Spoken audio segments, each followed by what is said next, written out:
நேயர்களுக்கு வணக்கம். இது கோவை குரல், மக்களின் குரல். கோவை பாஷாபாய் என்ற மாமனிதர் எப்படி உருவானார்?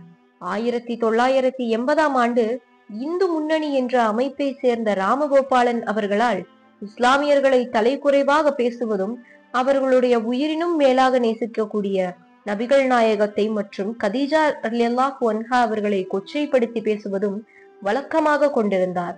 எத்தனையோ முறை சட்ட ரீதியாக நடவடிக்கை எடுத்தும் அவர்கள் இது போன்ற நிகழ்வுகள் நடத்துவதை நிறுத்தவில்லை.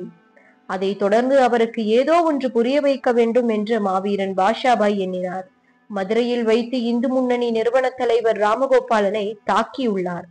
அதில் சிறைவாசம் சென்று வெளியே வந்தார். கோவை பாஷாபாய் அதன் பிறகு ஒட்டுமொத்தமான இஸ்லாம் சமுதாயம் அவர்களை மக்களுக்கான தலைவராக எண்ணினார்கள். அதன்படியே மாவீரன் பாஷாபாயும் கலந்து கொண்டார்.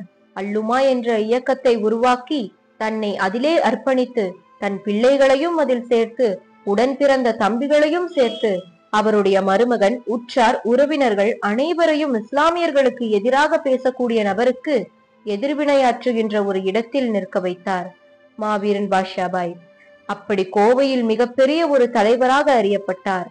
மாவீரன் பாஷாபாய் முஸ்லிம்களை 2ஆம் தர குடிமக்களாகவே வைக்க வேண்டும் என்று தங்கு பரிமாற அமைப்புகள் அடிக்கடி மேடை போட்டு முழங்கிக் கொண்டிருந்தார்கள். அந்த முழக்கமெல்லாம் கோவை மாவீரன் பாஷாபாய் ஒரு நாள் அவர்களுக்கும் அதே போன்று பேச்சுக்களை நிறுத்தச் செய்தார். அப்படி அது யாராக இருந்தாலும் எதிர்கொள்ளும் இடத்திலேயே அவர்கள் இருந்தார்கள். அதற்காக அவருக்கு கிடைத்தது 35 ஆண்டு காலம் சிறைவாசம். இந்த சிறை மரணமடையும் வரை அவரை விடுவிக்கவே இல்லை.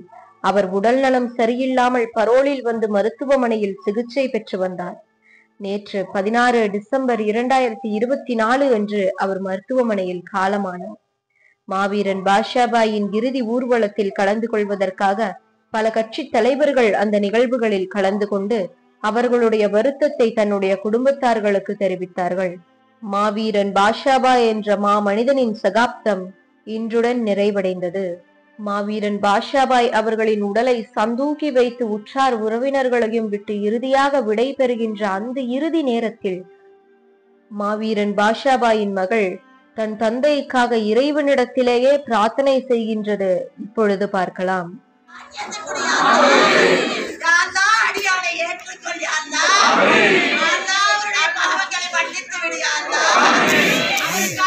இந்த பிரார்த்தனைகளை கேட்டு அங்கு கூடியிருந்த மக்கள் அனைவரும் கனத்த இதயத்துடன் கண்கலங்கி நின்றது காண்போருக்கு மிகவும் வேதனையான ஒரு தருணத்தில் எல்லோருக்கும் இருந்த அந்த நேரம்.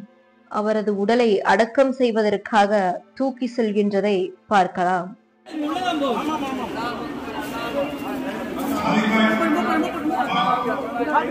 மாவீரன் பாஷாபாய் அவர்களின் இறுதி தொழுகை நடைபெற்றதை பார்க்கலாம்.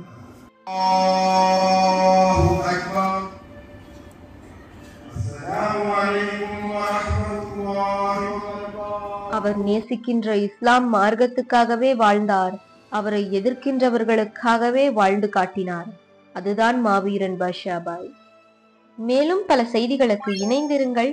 இது கோவை குரல், மக்களின் குரல்.